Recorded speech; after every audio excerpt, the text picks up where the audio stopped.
Welcome back to the Lords of Lore podcast, the flagship show of our network here. I'm Matt. I'm Luca. And I'm Will. And this is the podcast for all things fantasy and sci-fi nerddom. The three of us use he, him pronouns. And today we're going to be talking about bending from the world of the Avatar, Korra, whatever your introduction to it was. And we're excited to do that. Before we get into that, though, a couple announcements here on the channel. Last Friday, you may have seen, we released an episode of Unabashed with Ochiolo. We talked about 2001: A Space Odyssey, all the technical things to love about it, as well as all the questions it poses as a story and as a sci-fi film, and what that means. And a bunch of stuff. It was a really great interview. You should check it out. This Friday, you can catch me and Luca finally doing a review for The Sword of Kaigen, which at some point will probably come up in today's episode. Luca says he's not putting himself through the painful parts of that book, and I say that he's a coward. But yes, tune in to see our thoughts on a very well written story that is emotionally a roller coaster.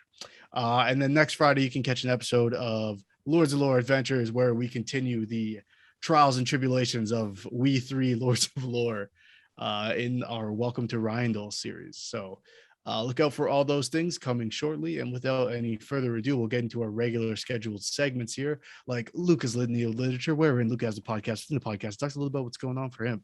And then I'll bring a monster to the table, and that's Monster Musings. We'll discuss the the origins and uses of said monster in modern fantasy and previous. And then will start off our main topic with some wondrous wisdom of the real world origins of the main topic. So without any further ado, Luca, what's going on, man? You summarized it well. I am listening to all the non-heart-wrenching, soul-shattering parts of The Sword of Kaigen to be ready to discuss it with you tomorrow, which is nice. When we will actually be filming that. Nice. Other than that, I have not been reading anything new. I've been lazy.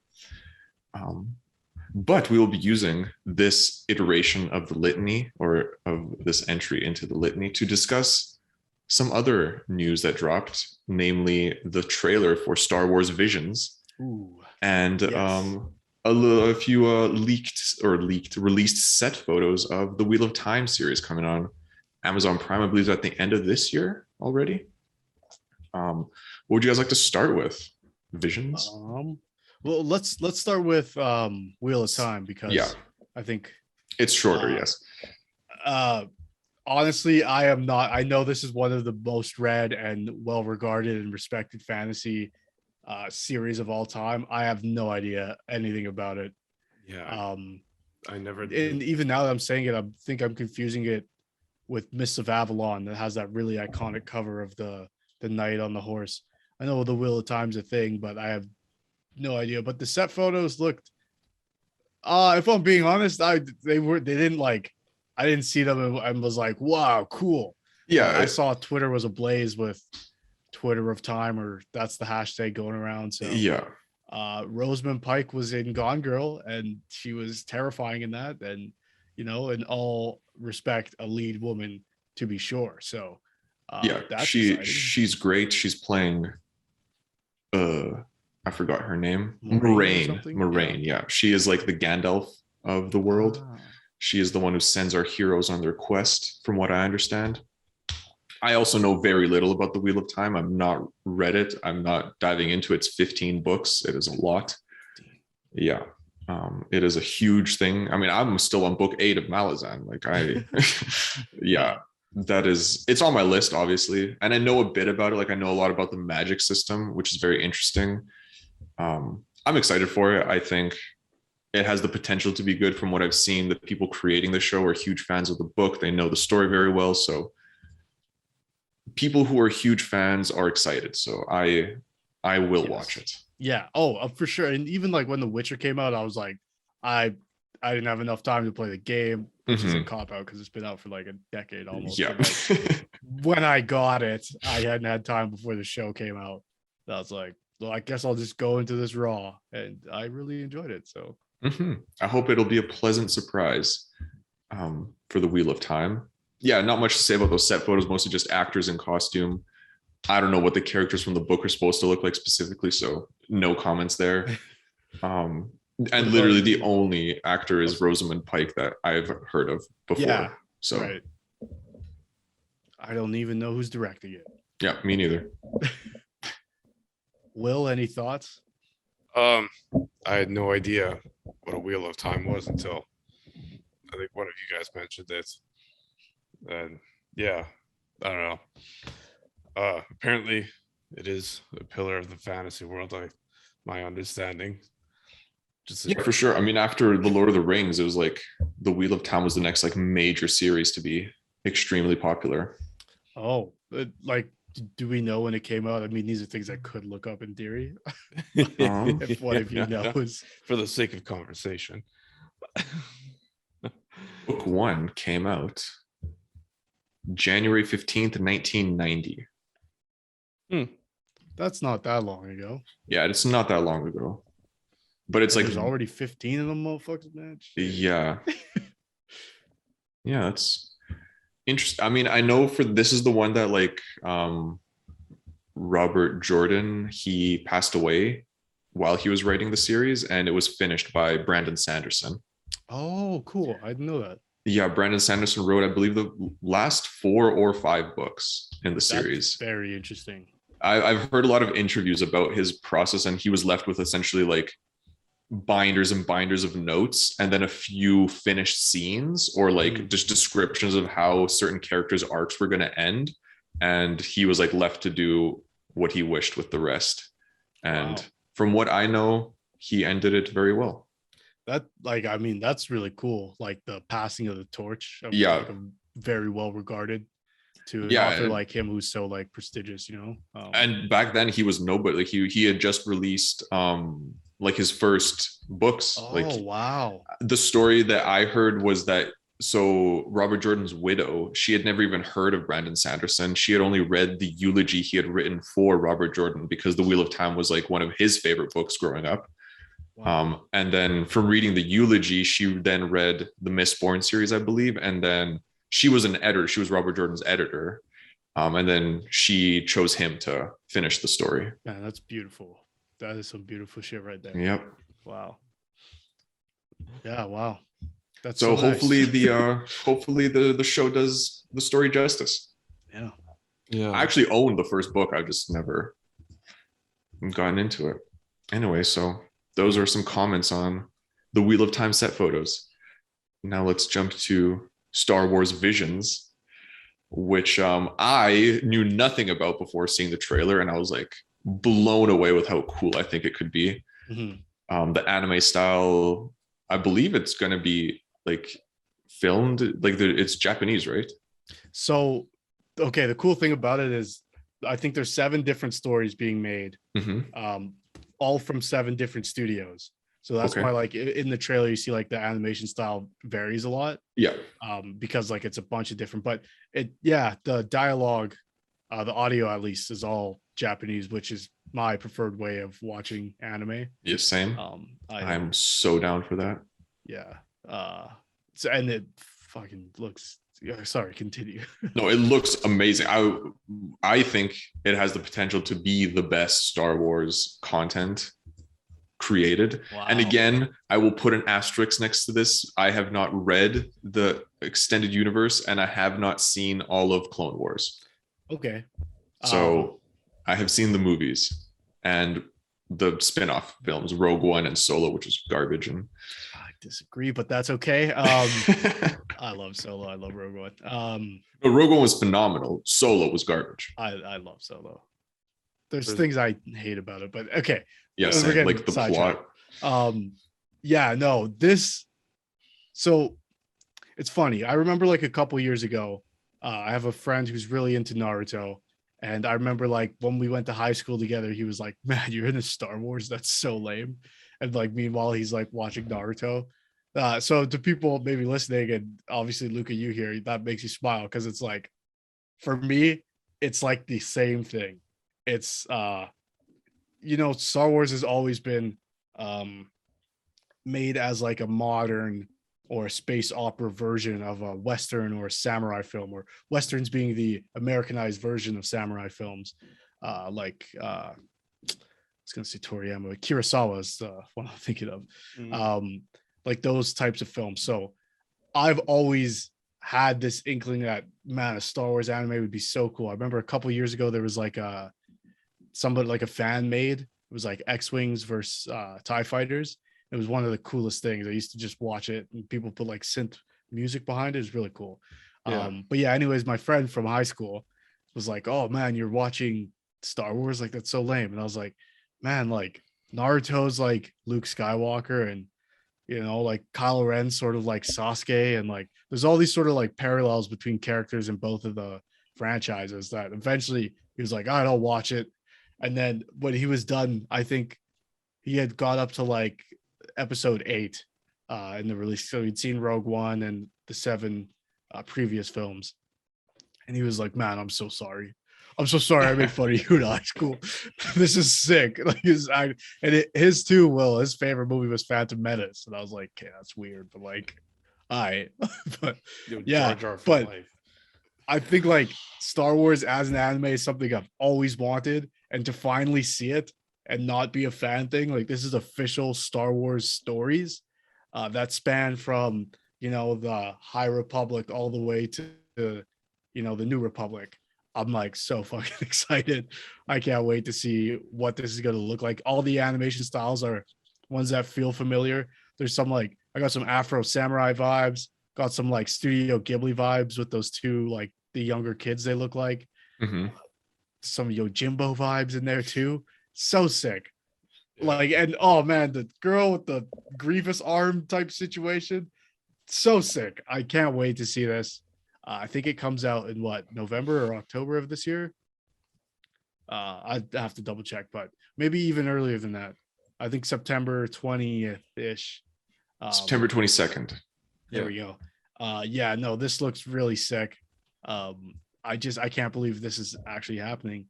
And I feel like what's happening now with Star Wars, this, the Disney Plus series we're getting, the live action Disney Plus stuff. I think this is what people wanted from the get-go when Disney took over. When we wanted new Star Wars material, this is what we were looking for. And I think the trilogy we got, it didn't please everyone. I don't think there was a way it could please everyone, but I don't think it got close. I think it's very split down the middle. I think there's things to love about all 3 of those movies, but there's also things to hate about all 3 of them as well, which is unfortunate, but I mean, that's the way it goes sometimes. But seeing stuff like this, I remember why I love Star Wars. And it's because like there's so much room to do like cool and exciting things. Sorry. And this is one of those things I'm super excited for. I've been rambling about it. So thoughts for you, Will? Yeah, I'll be honest. I didn't know it existed until you dropped it in the chat a while ago. But first thing that it reminded me of is just because of like all the different animation styles. Actually, it reminded me a lot of Halo Legends, which came out like almost 10 years ago. So I've never seen it. Oh yeah, I love it. I think I have it like on Blu-ray or something somewhere. But yeah, like same kind of thing. Just nowhere near as popular, I guess. And also wasn't most of the stories weren't that good, but it was like all these different like art styles, like anime styles, like for based on like the Halo universe and stuff, like telling all these just random separate stories. Yeah, it looks cool. I'm looking at pictures of it right now. Yeah, like they actually have like a Kurosawa inspired episode, like, and it's like kind of cool because it's like a lot of like because like in the games you just play as like the enhanced human, right? But then like in the Halo Legends, there was kind of like the start where we got to see like more content from like the, I guess, aliens and stuff like that, aside from like Halo 2. But yeah, no, that's definitely what it reminded me of. I'll probably watch some of it. We'll see. Some of Visions. Yeah, there's yeah, like that one dude where like the scene where he pulled up, it was like an umbrella but like a lightsaber one. I thought it was pretty sick. Oh yeah, the spinning lightsaber. That was cool. Yeah, they're like wrapped around. Oh man, yeah. But we they still need somewhere in Star Wars needs to implement my lightsaber armor. Just like imagine just like a bunch of cubes, like an exoskeleton of lightsabers. You just run into things. That'd be so hot. like you just like run into people. That's it. Yeah, I believe in the vision, but I don't know how it would work. There is armor though in Star Wars, like Beskar steel deflects lightsaber. So yeah, but it doesn't kill. It doesn't kill. No, you're right. But I guess one of the problems is you'd fall through things, right? Yeah, it's like that, age-old schoolyard question of if you drop a lightsaber, does it ever stop? Yeah. Well, like how I imagine is just like imagine like you build a suit of armor out of like cardboard boxes, but instead it's just no, I got it. You just run into things. Just, yeah, but what happens when you like run into something and then it like pushes against your skin? Well, that it wouldn't. Okay.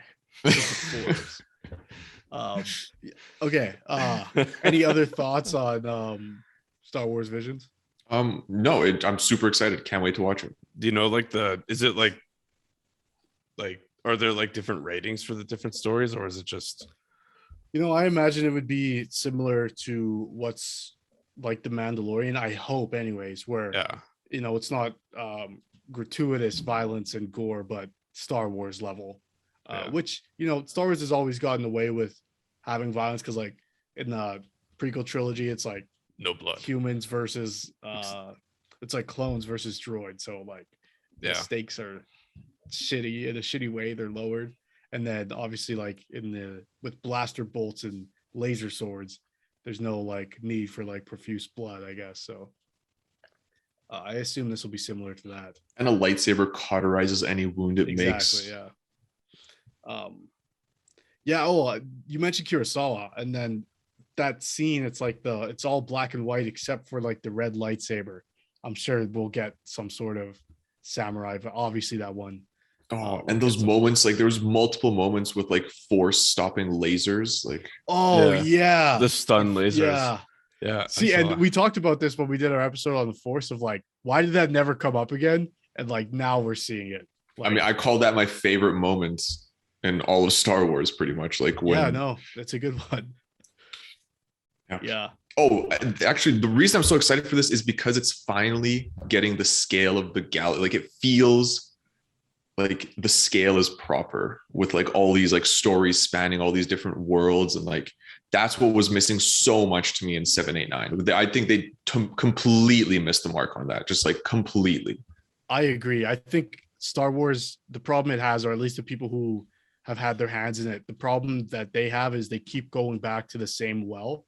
And I think the Skywalker story was interesting. It's certainly like a mix of very cool world meets very compelling story, but to keep going back to that, I think Rogue One's probably the one exception to me where it's like, I liked having, like, we didn't need Rogue One obviously, but like I liked having that explanation fold out. But it is like a serious retcon, like, oh, if we put this here, like it doesn't mess up anything else. Yeah. Whereas I think like a lot of the stuff they've done so far has been like, hey, you guys remember episodes 4, 5, and 6? You love those ones, right? It's like, yeah, we've had enough of fucking Boba Fett and Luke. Well, I mean, I haven't had enough of Boba Fett. I proved that to myself by how excited I was in The Mandalorian. But spoilers, my bad.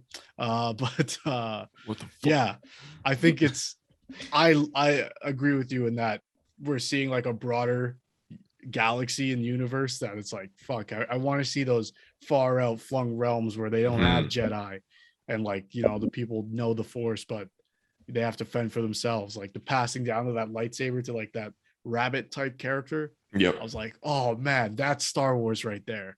Could be anyone. Yep. Yeah.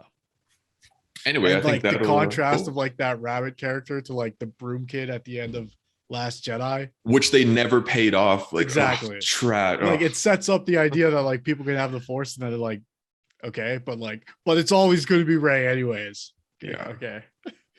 Because she's a daughter or granddaughter of. There's just so much to hate. So much to hate with 789. Anyways, yeah. So I'm excited. And I think it'll be great. Let's move into Matt's Monster Musics. Now, I don't have a mini for you guys today because I haven't painted this creature. And I don't know why I thought of this creature, but I think it's one of those ones. When we talked about whimsical fantasy last week, we talked about the difference between modern fairy tales and historic fairy tales, and that the older ones are darker and kind of fucked up. And the modern ones are like, be good to people. It's like, yes, that's important too, but also don't go to the forest. You'll die and you might be killed by a unicorn. I want to talk about unicorns today. So obviously we're all familiar with the unicorn. It's a horse-like being with a horn protruding from its forehead.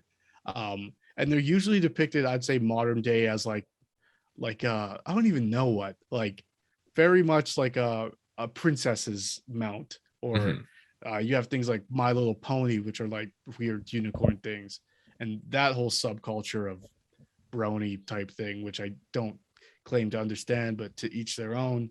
But why unicorns are interesting to me is because in D&D, they are not just like this is like a different type of horse, or like this is a magical horse thing.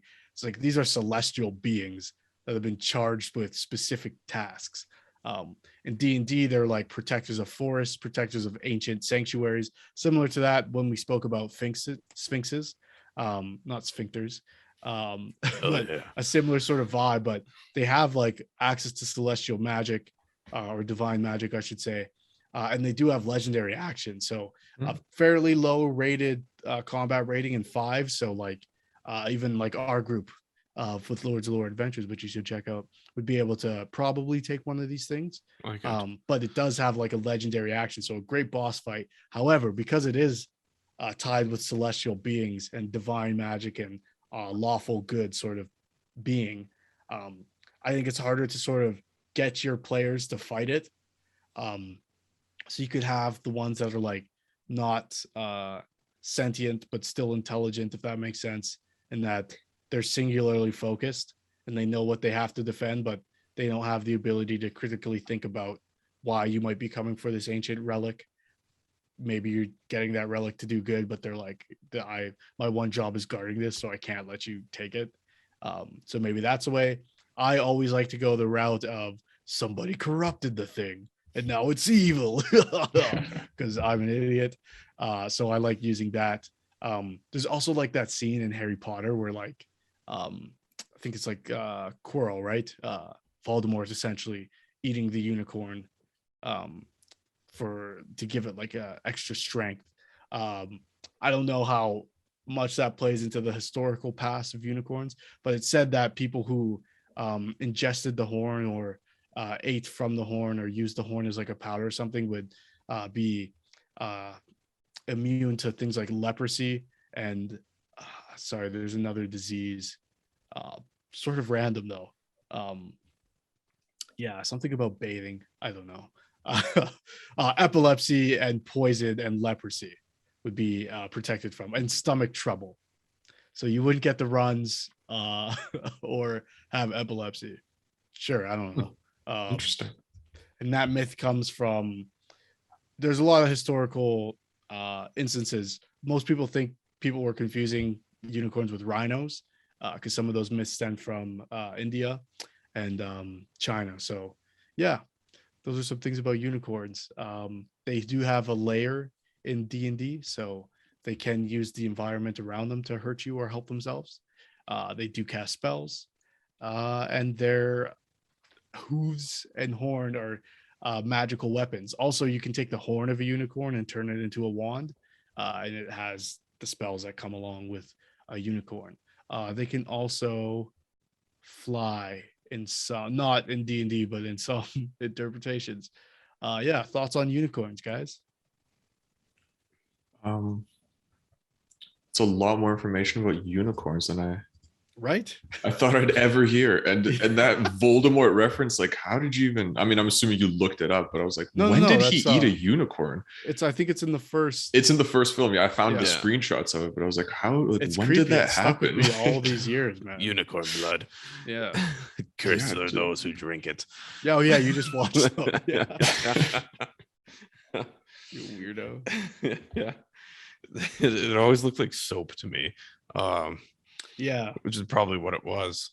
It's like watered down soap. Yeah, I'm not sure what the budget for that first movie was, but I think the first two were like fairly high because there's tons of CGI. And with the troll and stuff and the Cerberus, Dobby was pretty tough to look at in the second one. He was this is totally like not really related, but my girlfriend keeps repeating there's like this TikTok of like the chess scene. It's like he's going to sacrifice himself. You know, if you want to get to that door past Snape, it's got to be you, Harry, not Hermione, not me, you. There's this giant stone knight just murks the horse that he's on and he doesn't just touch his him. Arm, yeah. It just falls down. I always love that chess set though.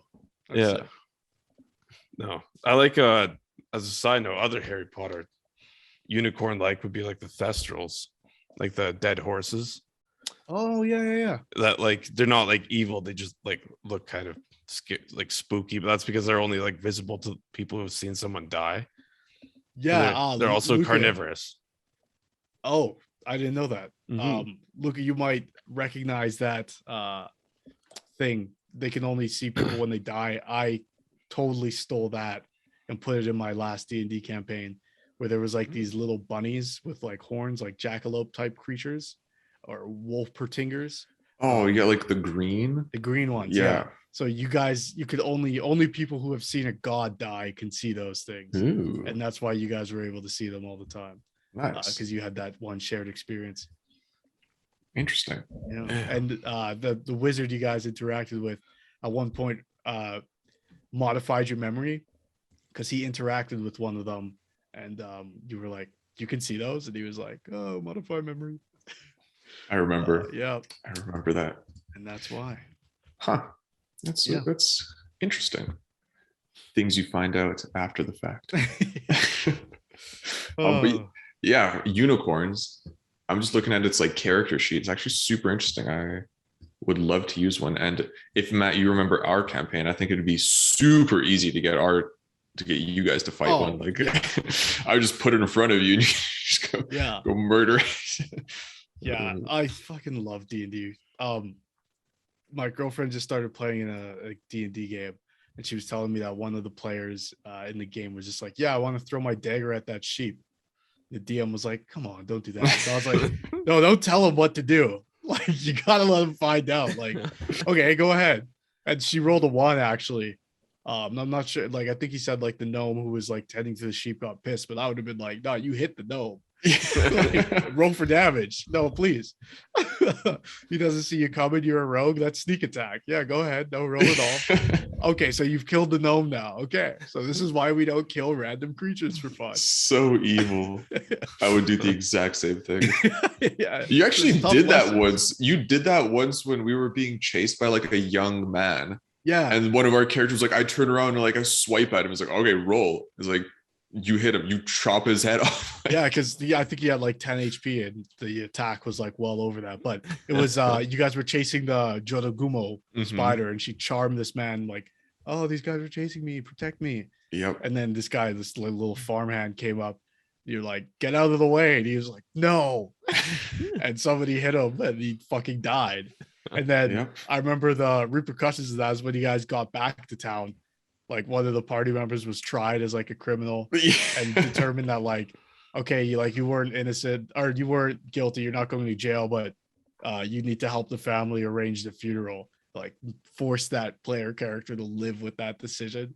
Yeah. Like, some like, as much as you can, you want it to feel like a real world type of thing. So people aren't just killing everything like unicorns.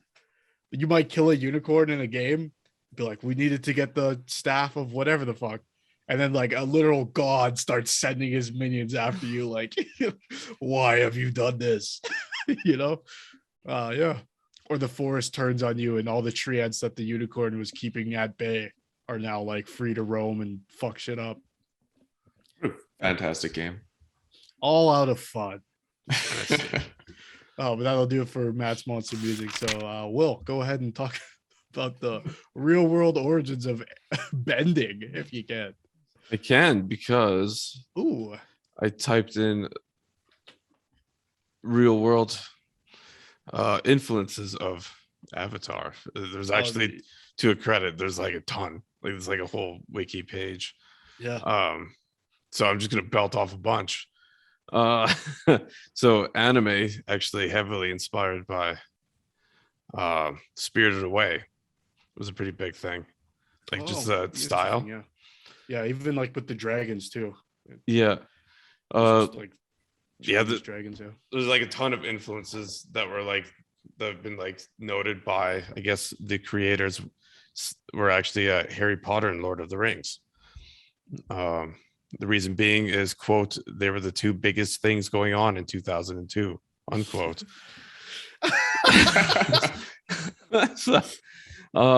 Then of course there's, I mean, a lot of it is like heavily drawn from Eastern cultures. Sure. I mean, specifically like Buddhism, Hinduism, and Shintoism, as well as like other areas that like throughout the world, like for example, like the Inuit play a heavy influence with like the northern and southern water tribes. Yeah, for sure. Even like the forms of bending, right? They're all based off different types of martial arts. Yeah. I'm not gonna try and pronounce them because I would absolutely butcher it, but a lot of it is like based off of different forms of like Tai Chi and like Shaolin monk stuff. But like it's kind of cool because it's like certain, like for example, like lightning styles like influenced by like a very specific, I guess, exercise. Yeah, of like channeling. Yeah. So, yeah. It's very like well thought out too. Sort of like, you know, like early 2000s post prequel Star Wars be like, oh, lightsaber techniques. It's like, it's not a thing, dude. it's a thing for very subsect fandom, you know. Yeah, but this is that, like, you can see like the moves people are using, be like, oh, I can see the airbender influence in Korra's whatever the fuck, you know. Yeah, I think one of the cool things is aesthetically, a lot of the stuff are like influenced by like specific periods of like geographical locations in history. So what do you call it? Like for example, like the Earth Kingdom is like the clothing is apparently based on like different dynasties of like different Chinese dynasties. Yeah. So like for example, like Ba Sing Se is similar to, I guess, like styles that would have been popular during the Ming dynasty, whereas like I guess like the Beifong family, so like Toph and her granddaughter, I can't remember her name, but in Legend of Korra, yeah, it's based off. It's just her daughter though. The Tang dynasty.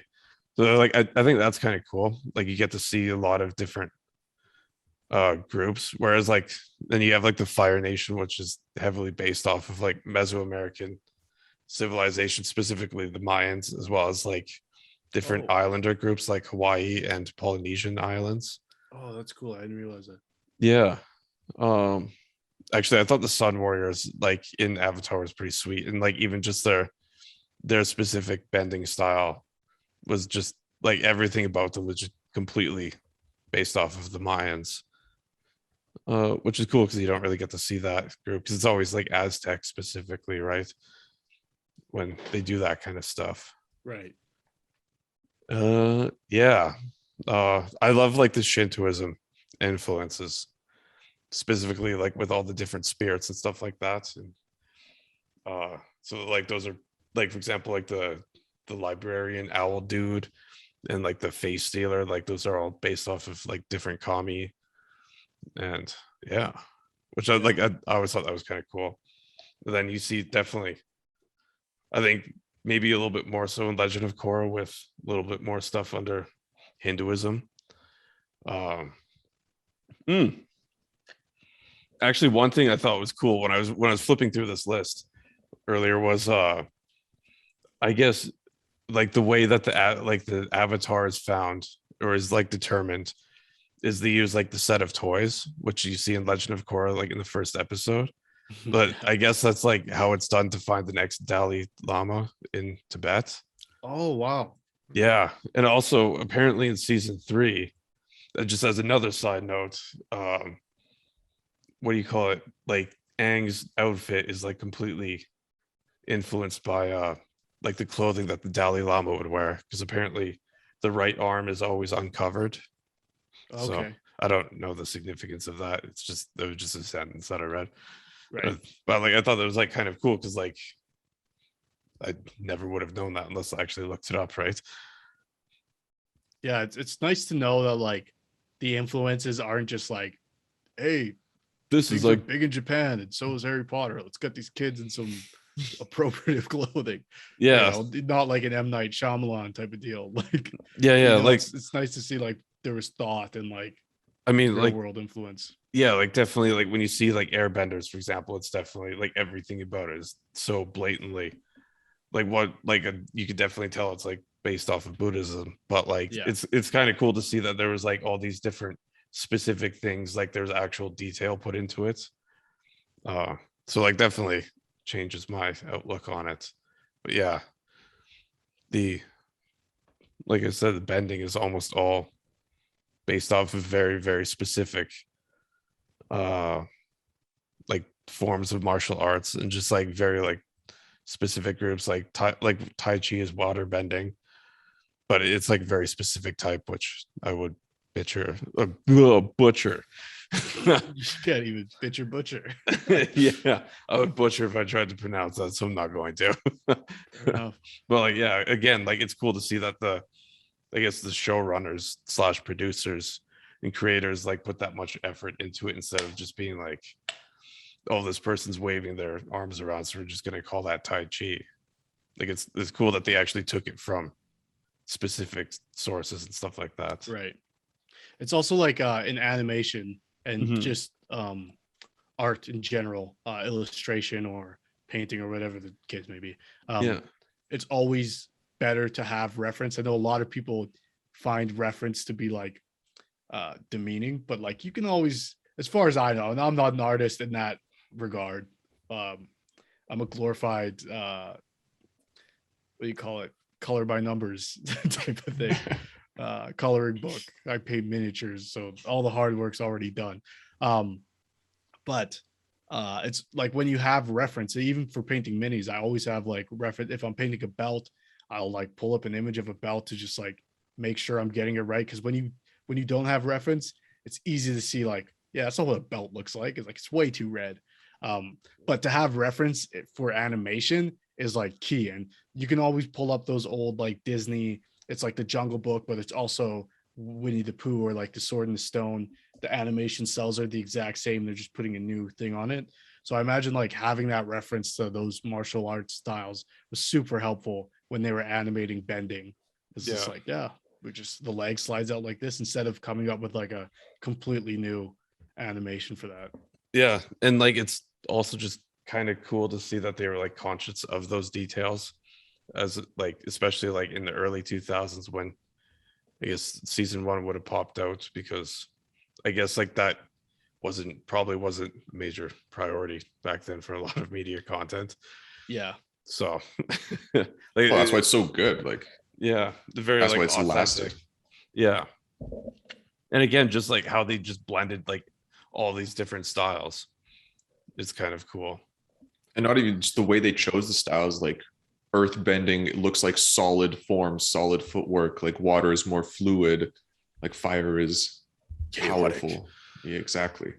Like they chose them with purpose too, not just they weren't just like cherry picking like martial arts forms. Yeah. Yeah. Yeah, that is very cool. It was fucking sick. Yeah, so let's get into it. One more detail that I'd like to bring up was cool. That was yeah, I guess there's like a scene where it was like one of the flashback scenes where they have like Aang is just like playing around, like, and they just use air bending to make cakes. And apparently that's the, like, I guess like that style of cakes that they made, it was like super, actually like very important to certain thing, like certain stuff when it comes to like Tibetan Buddhism. Oh wow. So it's like a form of like sacrifice and stuff like that to make everyone happy. But like again, it's just kind of cool to see how they, like, when you read it, it was, or like when you watch it, it's just like, oh yeah, this kid's just having a good time baking away. But in reality, it's like they actually took that from a real world, I guess, like source, but like not in a way that just like makes fun of it or just like steals from it, I guess. Yeah. Like So, it's well thought out. Like yeah, we're basing this off like Tibetan monks, so the things that they celebrate should be, as we pull from that, we should pull this as well. yeah, Not just like, like it would feel wrong if the firebenders were doing the same thing. yeah, Um, yeah, no, I think that's awesome. Like paying homage to the things that you're influenced by. yeah. Super important. And yeah, and again, just like not using it in a whimsical way for the sake of making it look funny, or yeah, just I guess just like the intent of use is good. Yeah. Which definitely like makes me appreciate Avatar a lot more. I think this is one of the series I think noticeably we didn't include in the last episode. Just because I think it's so, or maybe we mentioned it briefly, but It was briefly, yeah. I think yeah, we mention it all the time. Well, I mean, we talk about this series all the time, but one of the things for me, and I've said this like 100 times, is watching it.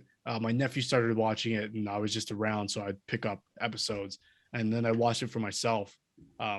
But the thing I always say is like it's so charming. The jokes 20 years later still hold up because they're not like, they're obviously not topical, but they're so like innocent.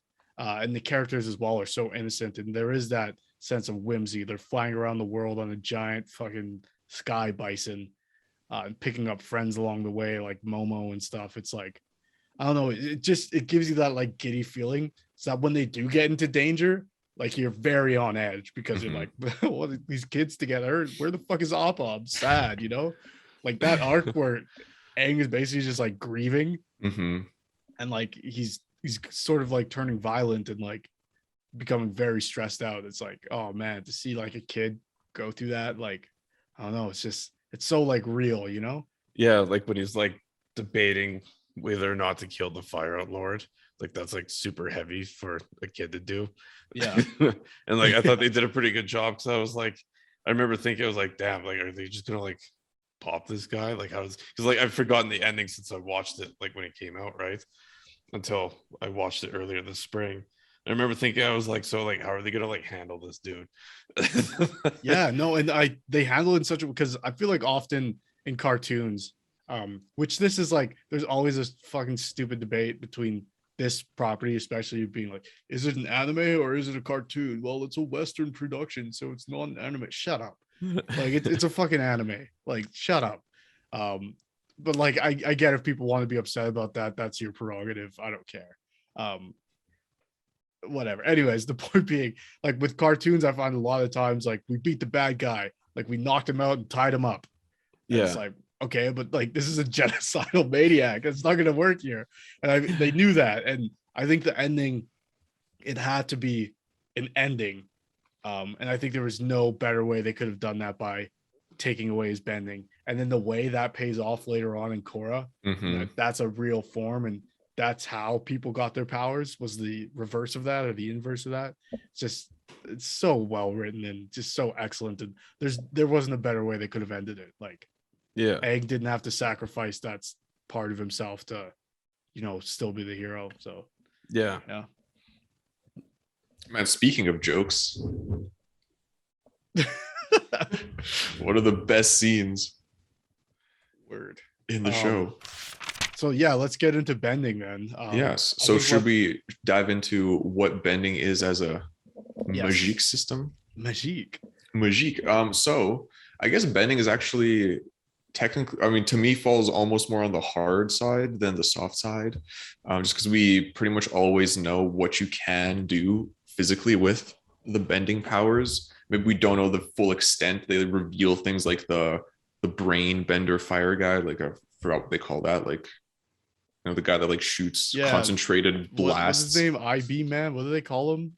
Oh yeah, I can't remember what they call it, but yeah, I don't remember that either. Weirdo.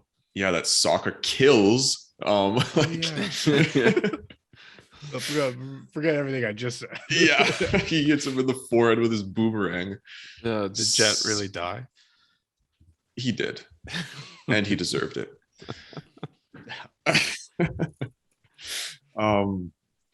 Yeah, so bending, hard magic system, harder, divided into the 4 elements: air, water, earth, and fire. Should we dive? Yeah, subclasses they added in Korra more so. I don't know. Do we need to dive into the details of each one, or you just guys want to talk about what you'd want to be like? Yeah, well, I think we'll get into that debate, I guess. But before that, I think, I absolutely agree. Hard magic system. Not in that the limitations are known to us, because they're very much not. We don't know how much water someone can bend or how much earth or whatever. But we know that if you're an earth bender, you bend earth and that's it. Yeah. And there's specific techniques you have to do to achieve that. And we know only the Avatar is the person who can do more than one of these things. And we get more of how that works in Korra with Rava and Vatu, why the Avatar is able to do that. And I can't remember that first Avatar's name. Juan. Juan. So how he gets his powers, that sort of relationship is made clear in Korra. So we get some explanation. And there's always, I think when a new power is introduced, there's always an explanation to it. Like, why is lightning a fire bending technique?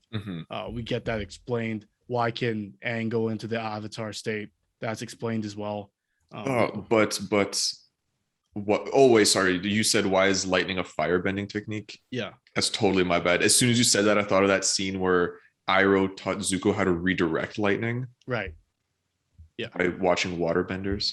Yeah. See, and that's the thing too, right? Is like normal firebenders can't do that. You have to have the open-mindedness to look up what you see how they're, and then like, what if I could do that? So yeah, I love that sort of explanation. And because those rules are made clear to us that there's only certain ways to achieve things, you either have to be born this way or expand on your current skill set. I would definitely say it's a hard magic system. Yeah, actually, one of the things I always liked about it too is how the Avatar, like, they come from like a specific, I guess, like bending style or area group, but it's always like in the same cycle too. So I just thought it was kind of cool. Oh yeah, the order they go in. Yeah, like that's always like how it just is. Oh yeah, true. There's no way to disturb that order.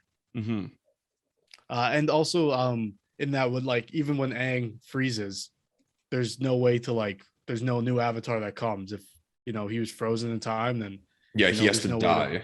It's super cool. Which, as a side note, the freezing thing was actually inspired by an expedition to the Antarctic, where the ship just basically froze in the ice, but everyone survived. Wow, so, what? Yeah, that's where one of the creators got the idea for having Aang just sick.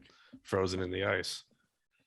And it was also 100 years ago, like at the time that Avatar would have came out. So that's where the 100-year gap thing comes from too. Nice. Wait, you mean they thawed people out and they were alive? No, they just like survived, but like all their stuff was like pretty much preserved in the ice. Okay, I got you. Yeah, cool. Yeah. Well, yeah, let's get into some preferences and the difference between the bending styles and stuff like that. Luca, I think we can all see, for the audio listeners, Luca's got Sokka doing Water Tribe behind him. Is that your preference? Is that the way you lean? Yeah, honestly, it's so difficult to say for sure, but I've always leaned to the Water Tribe just because, well, first of all, I love the ocean and water and just being in that vibe. And in terms of usefulness of an ability day to day, I think water is like super, super useful. And if we're talking about derivative abilities, as seen in Korra, water has without question the most powerful blood bending. like not even close. Like you're second to the Avatar in the world. So water was always my choice, really. Is And it? ice. Is it? I can't remember the first season of Korra. It's Yakone, right? Who's taking away people's bending. Yeah. Yes. And he's doing that through blood bending, right? Yeah. Yeah. His father was a bloodbender too. Right. Yeah. And then the one that they banish or whatever. Yeah. Yeah. I think Aang takes his bending away. Yes. Yeah. And then his son becomes the next bloodbender. And Katara was a bloodbender. And there was that other like old lady bloodbender who taught Katara. Oh yeah, that was so creepy. I love that episode so much because it's so like you just I don't know, it's so uncomfortable. Yeah, it's such a tone change from the other. And you have all the dolls and stuff like that in the house, and so creepy. Yeah, spooky. But yeah, I mean, I've always leaned to being a waterbender. Like fire, super cool, obviously, like in terms of just coolness. Honestly, I think earthbending would be maybe the second or maybe even the most useful in like a real world setting. I mean, you're always on the ground, like it's everywhere. Flying, airbending is cool, obviously. It's like flying, but yeah, for me, waterbending, I'd be a waterbender. I tend to agree. Obviously, like just the abilities it has. You can throw water at somebody, you can turn it into ice. You can drink water. You can drink water. You can probably purify water. Big water guy. You can heal people through water bending, which is only a small subset of people can actually achieve that. But then obviously there's blood bending, and Luca, I referenced this earlier before we began recording, but we've both obviously been reading the Sword of Kaigen, and it has a very, very, very similar magic system to the bending. I wouldn't say it's derivative. They have the same inspirations, I would say. Yeah, it's elemental magic. Yeah, coming from Eastern culture and stuff, but its use of bending, I say in quotation marks, is very cool. There's a lot of similarities. In that one of the main characters can use it to heal in a certain aspect. Another one of the main characters can blood bend to a certain extent, but also just the way characters are portrayed who can use ice and what that does to them and how they present themselves, and even things like the Sasayaiba. That's just like making a blade too. The edge is a very molecule, so it can cut through anything. I just think water bending is unmatched on any sort of level.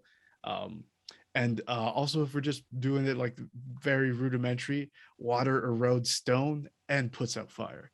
So it's got, most of these things are like a rock, paper, scissors. I guess there's 4 of them, but like one defeats the other, defeats the other, defeats the other in a perfect cycle, which it should be. But I feel like water could technically beat 2 of them through the right person. So I am a water bender as well if I had to choose. Will? Probably airbending. Yeah, big air guy. No. Why is that? Oh, because I'm a Libra. Okay. No, but I would probably choose air or fire.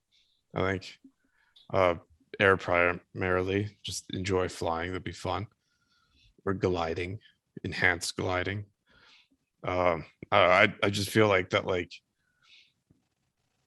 air kind of like I guess for like in the Avatar universe, it's probably more useful for like fighting and stuff like that, I would assume, because you could just like create a vacuum and just like suffocate people, or just like air to like just like slash somebody across the neck kind of thing, or just push air through someone and they just just, like, just an evil airbender. Zahir, like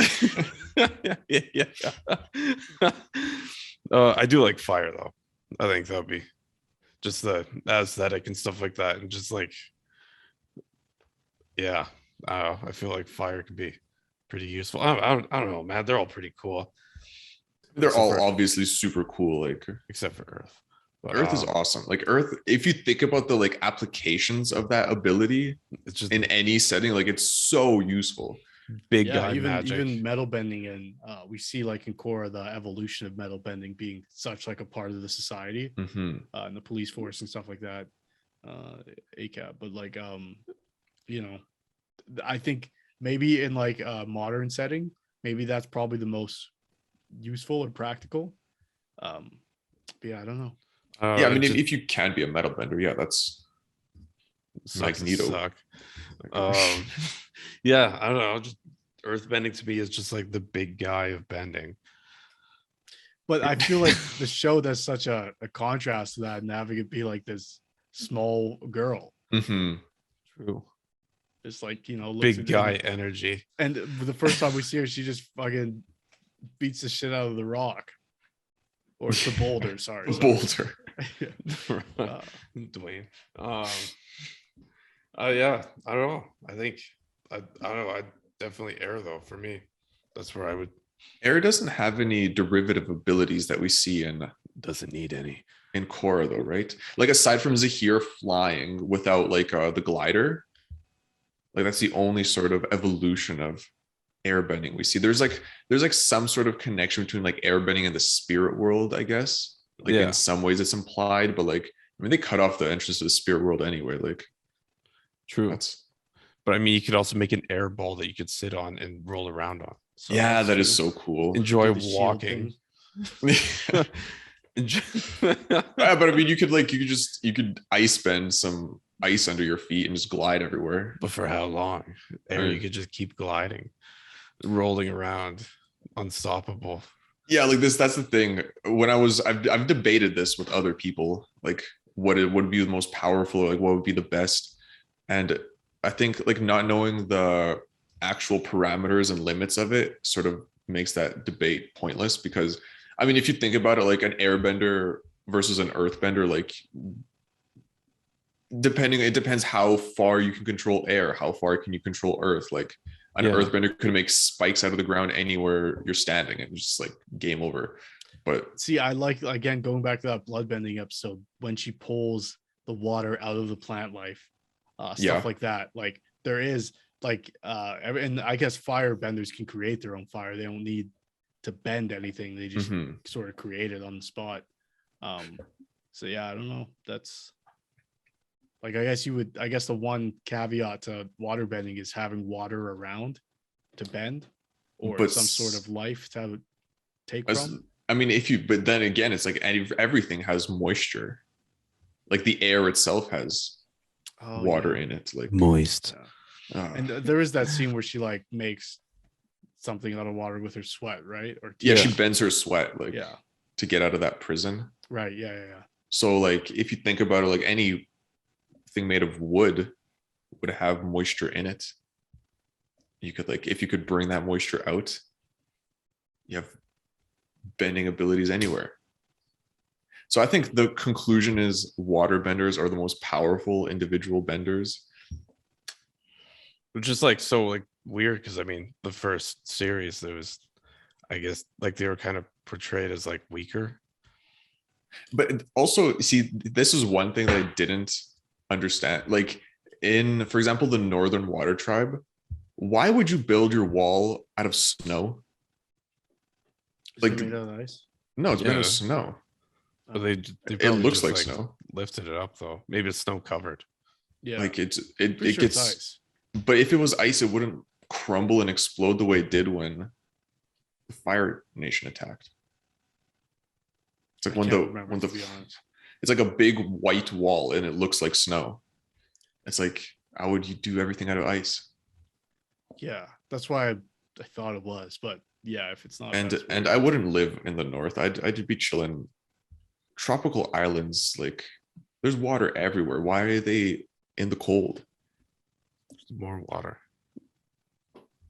Yeah, I think like it goes back to like that. It's like the influence of the culture of the people that they're representing. I understand why they chose, like that makes sense, and that's where ice is. Like you can't be in tropical islands.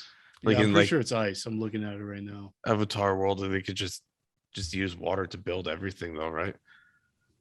Like as you would with like Ba Sing Se, where you just build everything out of rocks. I love Ba Sing Se. Just by the way, it's like one of the coolest cities in anime. Definitely nothing going on in there. Yeah. It looks okay. I guess it might be ice. Whatever. But even still, yeah. But yeah, I don't know. Like obviously, like it would suck to live in the North or South Pole because it's cold. But I think if when you're a waterbender, does the cold even affect you at that point? Like no. Oh, speaking of, that's another shout out to how they use it in the Sword of Kaigen. Right. And that again, that didn't influence, because I mean, minor comment, the main characters are quote unquote water benders. Yeah, the way they describe like a person that would actually be using that kind of power constantly, I think is way more realistic. Yeah, like that makes a lot of sense.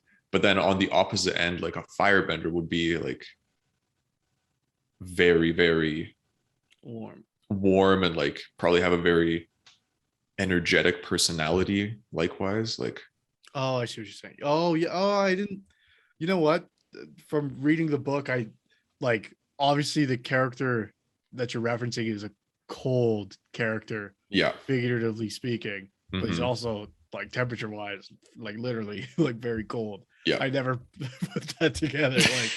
Like that was a result of his Gia. I never really put that together. That's interesting. Yeah, I mean, if you especially when you find, like, you finished it obviously, yeah, but like when you find out like the ending where he speaks about it, like it's, I can't wait. Yep. So good. Anyways, yeah, I don't know. Again, my inkling is towards waterbenders.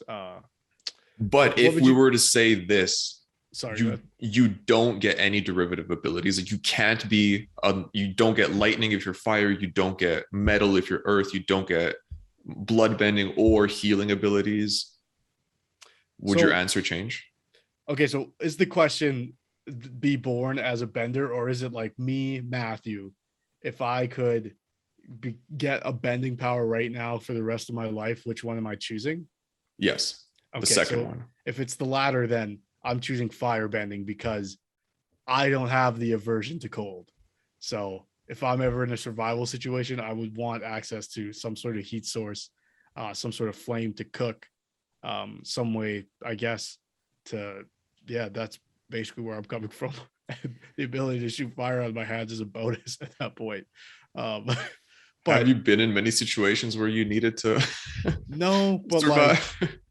Like I've also never been in many situations where I'm like, man, I wish that water was frozen. Like, like maybe, but like probably just as bad. Like I've been cold, especially where we live, where for people watching from anywhere else in the world, our temperatures are in Celsius. So we go from -30 to +30, which is a 60-degree differential, which fucking sucks. So I've definitely been too hot as much as I've been too cold, but the winter lasts longer here. So yeah, I'd probably want flame. Yeah. Okay. I've never had to ice a cigarette. Not a smoker, but I bet it could come up.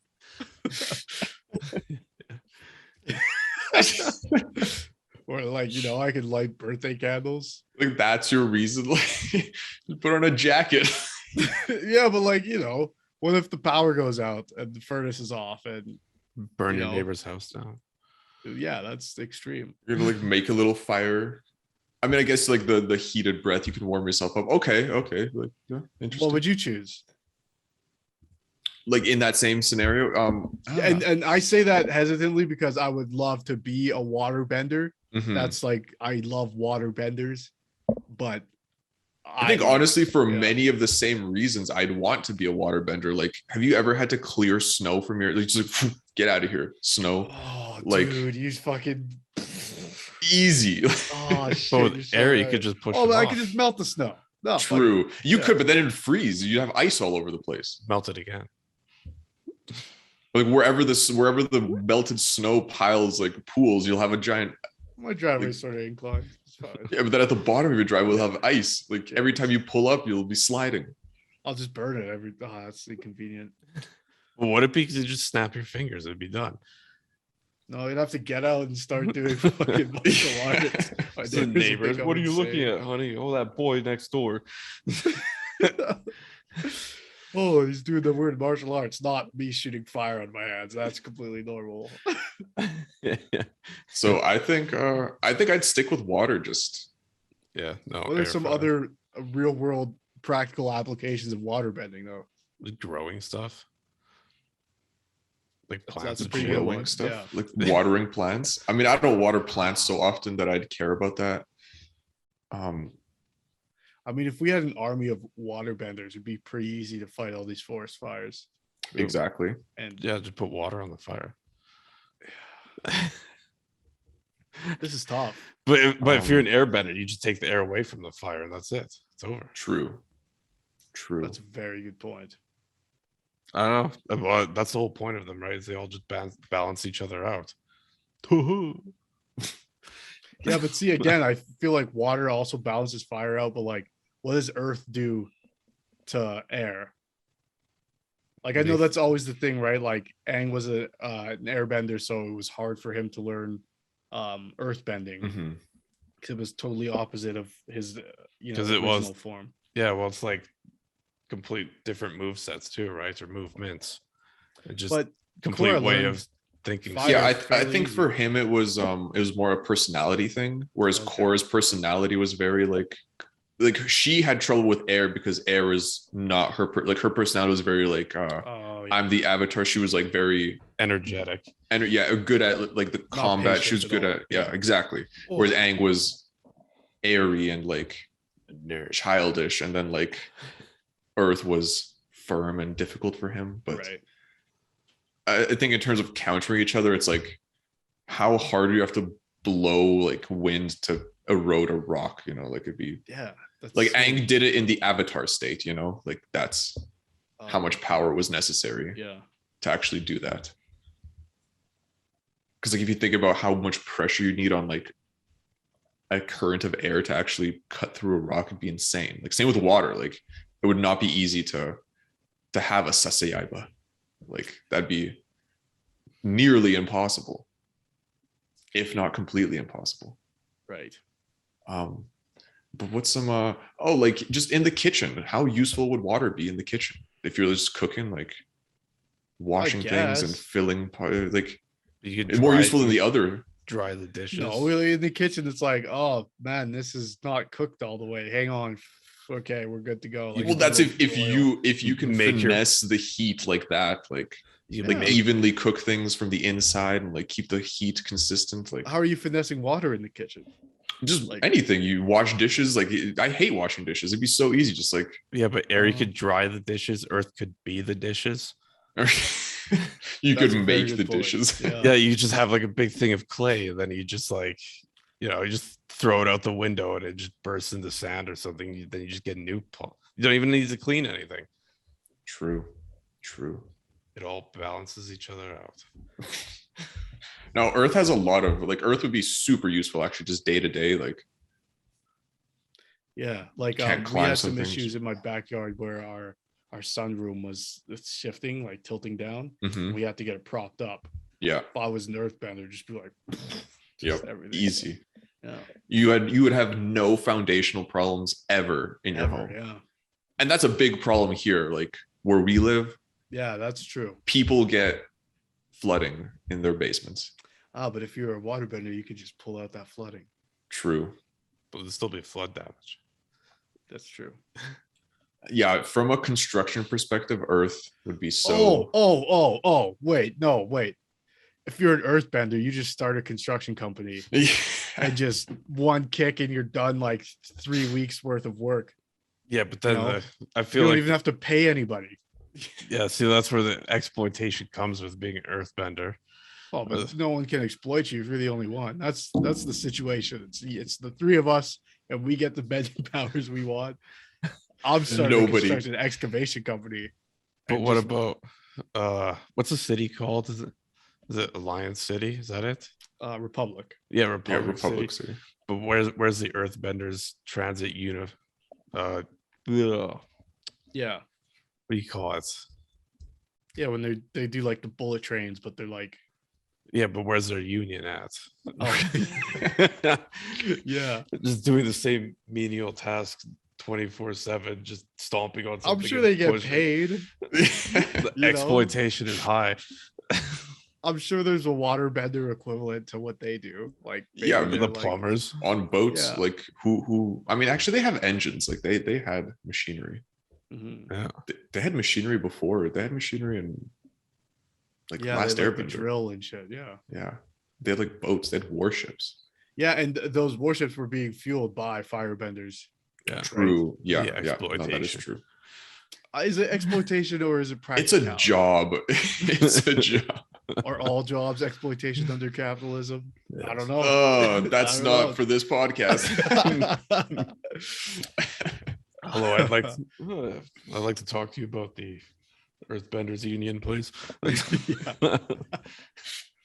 Please buy this book of coupons. Okay, no, you might have the union strike for the earthbending transit monorail.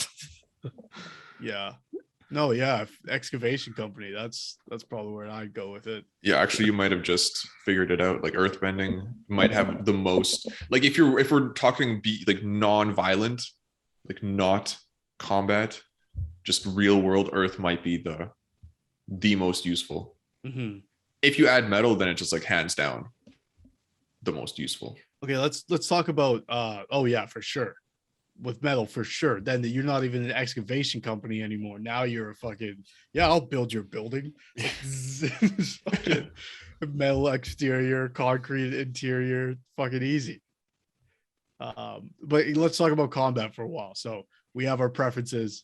What would be most practical in the real world? But if firebender, airbender, waterbender, well, the other one I didn't say.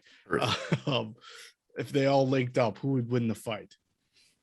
Assuming same like skill level within their own element. Yeah, and let's say they can probably fire. I mean, that's well. Let's say they all have the subset.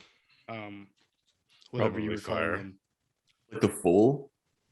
Like they can all use all abilities, all derivative abilities. Yeah, does waterbender become too broken at that point? Including an earthbender that's a lava bender. Lava bender and metal bender, yeah. Yeah, but wouldn't a firebender be able to somewhat negate lava bending? That's interesting, yeah. Maybe, but no, but from the canon that I understood, firebenders can't become lava benders. Only earthbenders can become lava benders. That's interesting. Like from what I understood it's like just like how metal works, where they're like manipulating the small grains of like mineral inside the metal that's been purified. The lava benders manipulating the magma that's still earth, that's like the molten earth within the lava, and just like the fact that it's like really, really hot earth is just a state of being. Yeah, like yeah, it makes sense. But it also is interesting that the only lava bender we meet is the son of a fire and an earth bender. Makes sense. I don't know. I think, yeah, but like in straight up fight, I would say fire. And if not fire, probably air. Because like I feel like in air. I think air is the bottom contender. Really? Because like I think air is so geared not towards combat.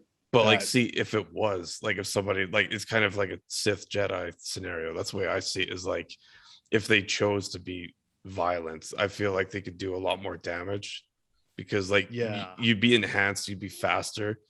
Like you can just control the air around people and stuff. Like, I feel like by the time someone like if you have like an experienced airbender versus who's like with like violent tendencies, versus like a bloodbender, I feel like by the time the bloodbender even starts their motions, like their neck just would have been sliced open.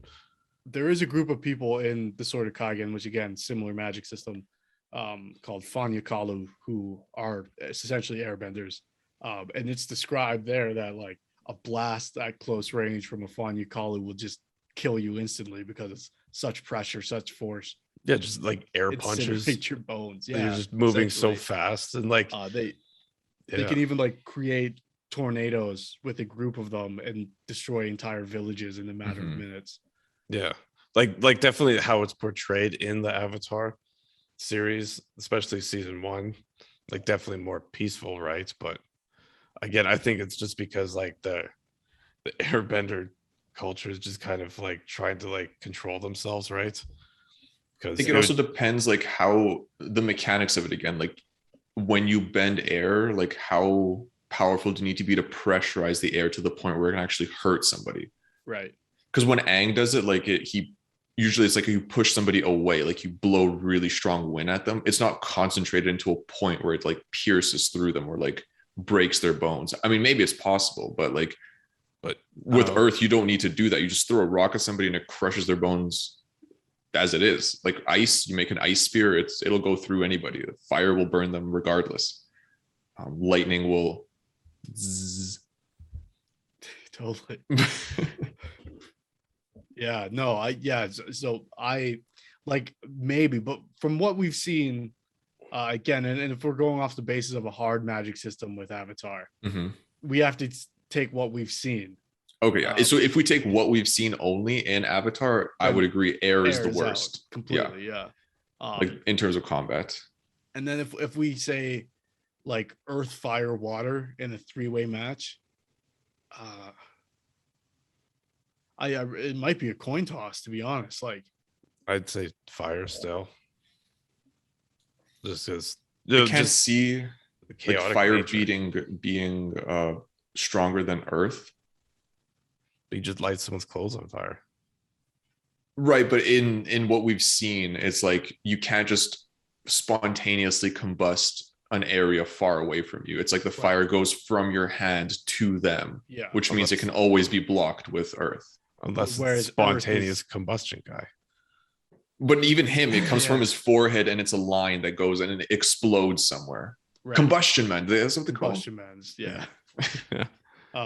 Yeah, no, you're absolutely right. You're the localized position of the fire. So you're like the starting point. So, but with earthbending, that's not the case. You stomp down in the ground that you can feel around you. You can manipulate. Like we've seen Toph, like even in her fight against the boulder, it's like he takes a step and before he like makes that stomp, she moves that earth beneath his foot. Yeah. So I don't know. Yeah, I'm fine with saying I think well, it's tough. I think a firebender could overwhelm a waterbender for sure. And I think we've seen examples of that. Like the Azula Katara Zuko fight. She served like a lot for them. In the last episode? Yeah. Well, Katara wins that fight. Right, but yeah, I don't know. Well, yeah, she wins it 1-on-1. Yeah.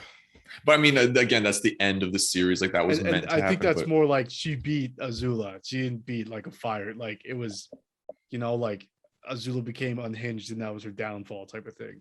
Yeah, for sure. She was already breaking mentally at that point. But I don't see a firebender like just average versus average beating a waterbender unless they have lightning. Oh. Because no matter how much fire you throw at a waterbender, like one wall of water extinguishes it. Yeah, and a wall of water will not.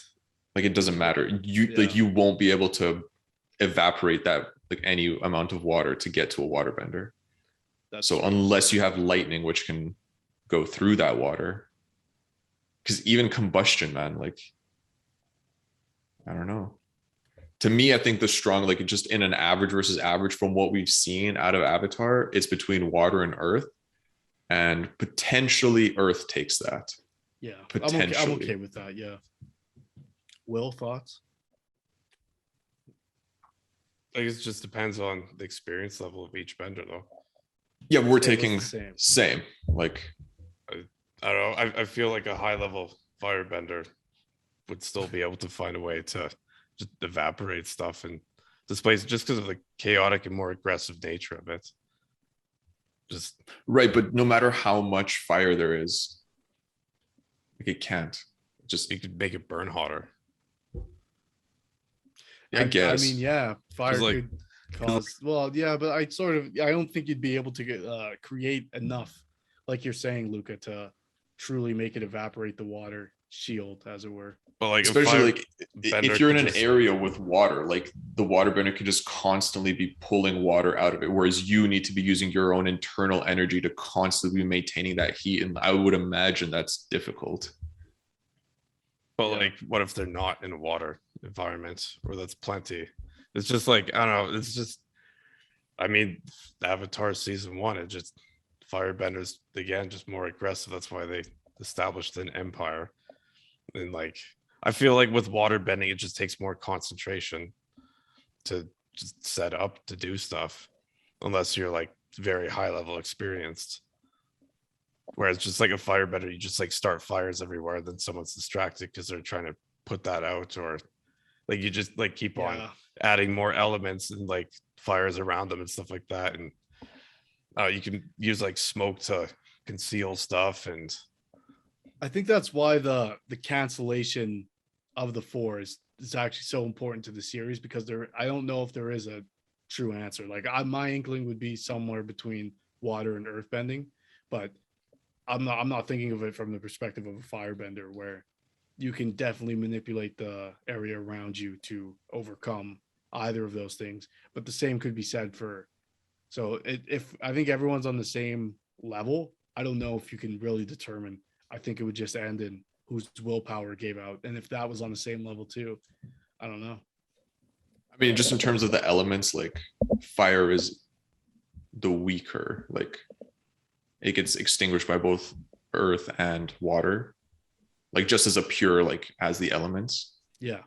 I think like in the real world, fire is the one that's less present, obvious. Well, I mean, not right now in our sister province, but well, I mean, actually, I don't know.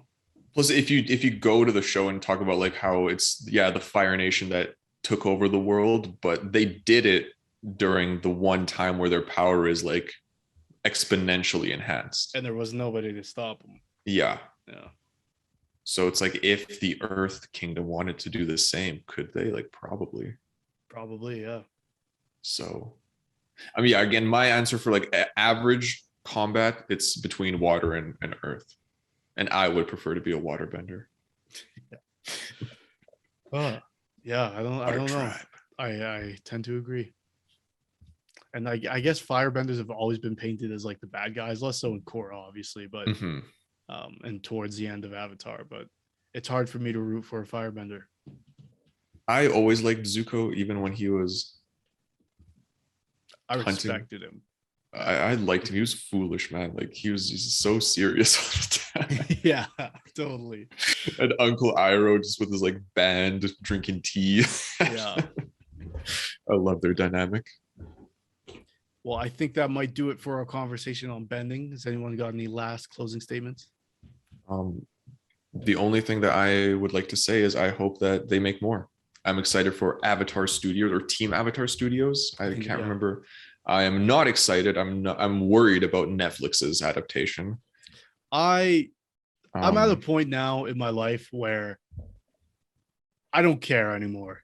If and I think it's Star Wars was the final thing, where it's like, I'm gonna enjoy things, and if they come out poorly, they come out poorly. There's gonna be something else to enjoy. It's not the end of the world if the Star Wars movie sucks. No, it's not. Absolutely not. It's of course there's be other things. It's just, if it does well and it is good, there will be more of it. Right. Yes. Oh yeah. I'm worried that it won't be good, but if it's not, then there's other things coming already. Like the reason I'm worried is because the original creators parted ways with the team that's making the Netflix adaptation, and I'm just worried that Netflix will be too worried about other unimportant things when making they might have the tendency to like focus a bit more on, I don't know, some real world influences when it's not about those things. It's like, just make it about the story. I think what I now, after reading Sword of Kaigen, would have liked to see is Team Avatar go off and do what they think should be the next lines in the story. They're the original creators, all power to them. Yep. I would love to see a Netflix adaptation of the Sword of Kaigen. I would love to see an adaptation of the Sword of Kaigen. Yeah, not even specifically Netflix, but if they were no longer doing the Avatar thing, I think that would be cool to see both of these things. Yeah. Yeah. It would be an amazing adaptation. Will, any final thoughts? Yeah, I think I mentioned it before. Just I'd like to see like almost like a more mature Avatar. You should series. read The Sword of Kaigen.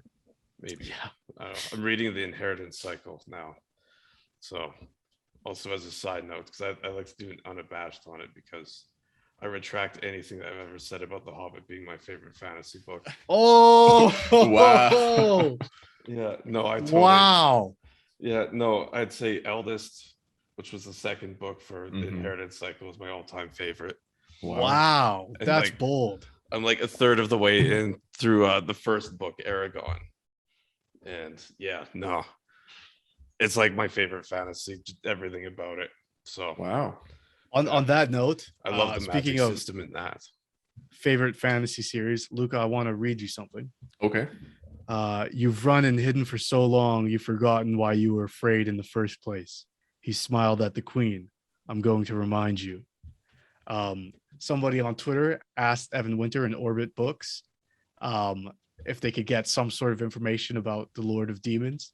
And Evan Winter replied to the tweet saying, here's an excerpt. So I will leave you with that. Yeah. Dude, while you were saying that, I was thinking of the rage, like the Fires of Vengeance ending. Like as you were reading the quote, it reminded me of it. Wow. Yeah. Oh wow. Yeah. So and there's no other context besides here's something from the book. So I don't know if that's Kana saying that, if that's a flashback to like the old queen. I don't know. So I love that man so much. Anyways, that'll do it for us here. Again, look out last Friday we did 2001 The Space Odyssey with Oshiolo. This Friday you can catch Luca and I going into full detail about the Sword of Kaigen and all the juicy things we alluded to today. Next Friday, watch out for Lords of Lore Adventure, and as well, actually very important to note, next episode of this flagship show we will be reviewing, as far as we're concerned here, The Green Knight, the fantasy movie from A24 that just came out. So if you haven't seen that yet, I think it's now available on demand, Amazon Prime, and all the other places with probably more reputable billionaires running them. You could go and get those to watch that, so you can enjoy our review along with us. And again, adventures next Friday. So as always, I'm Matt. I'm Luca. And I am Will. We are the Lords of Lore.